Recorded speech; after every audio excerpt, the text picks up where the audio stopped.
وداعا يا حبيب المسيح، وداعا يا لسان التسبيح، وداعا يا بولس الفصيح، هنيئا لك بالفردوس الفسيح. بابا شنودة يا حبيبنا، كلامك غير كتير في قلوبنا، كتاباتك دستور لحياتنا، تعاليمك دحسون تسندنا. يا بابا شنودة يا قديس، دي سيرتك لنا كنز نفيس، لجيلنا وكل الأجيال أسطورة ما خطرت على البال. كنت بشوش على الكل ودود، وتواضعك ما كان ليه أي حدود، وفي همك عالسما مسنود، ده شعارك ربنا موجود.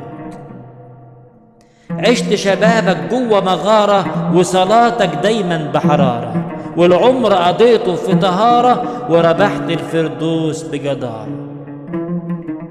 اتمتعت بحكمة قوية، وعظاتك عبارات ذهبية، شرفت الأمة المصرية، ورفعت الراية المسيحية. البابا ده كان مصري أصيل، دي حقيقة لا مش تمثيل، بأمانة خدم في الجندية، وفي عروقه بتجري الوطنية.